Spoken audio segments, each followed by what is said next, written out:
एक संत ने एक द्वार पर दस्तक दी और आवाज लगाई, भिक्षाम देहि।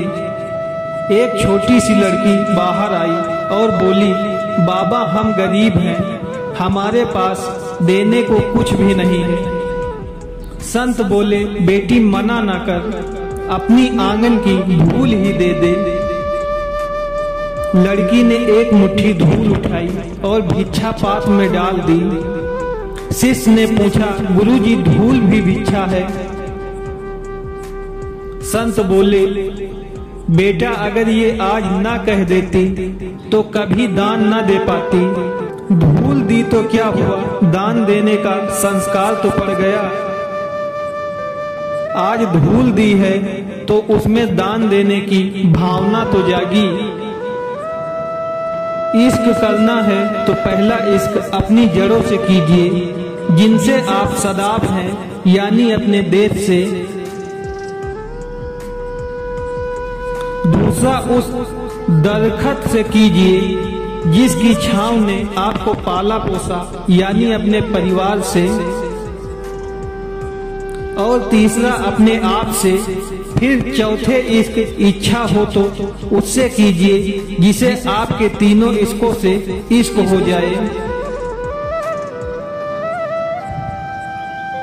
रोटी पर घी और नाम के आगे जी लगाने से स्वाद और इज्जत दोनों बढ़ जाती है। किसी को स्नेह देना सबसे बड़ा उपहार है और किसी से स्नेह पाना सबसे बड़ा सम्मान है। धन और यौवन पर कभी अहंकार ना करो, ये दोनों ही स्थायी नहीं है। क्योंकि धन तो कभी एक स्थान पर रुकता नहीं, जो आज आपका है वो कल किसी और का होगा। और यौवन तो आज तक किसी के लिए नहीं रुका। देखते ही देखते वह आपको वृद्धावस्था में छोड़कर चला जाएगा। इसीलिए समय रहते अपने धन का सदुपयोग करें, दान धर्म करें और यौवन की ऊर्जा से मानव कल्याण के लिए शुभ कार्य करें। यदि आप किसी के सुख का कारण नहीं बन सकते तो किसी के दुख का कारण भी मत बनिए, क्योंकि दुख भोगने वाला व्यक्ति आगे चलकर सुखी हो सकता है, पर दुख देने वाला व्यक्ति कभी सुखी नहीं होता। लोगों के दिल से निकली हुई आह हमेशा रास्ते में रुकावट ही पैदा करती है।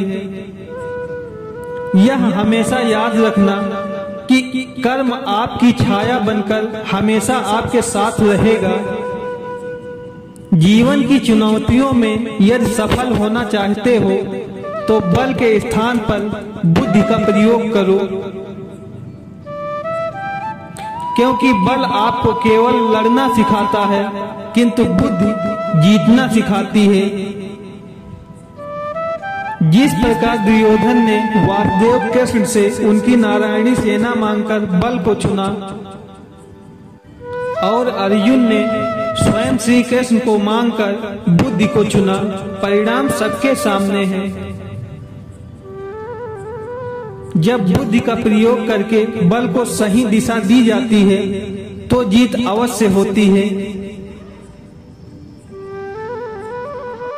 हर इंसान के पास इच्छाएं होती हैं, ढेर सारी इच्छाएं। इच्छाओं का होना कोई बुरी बात नहीं है।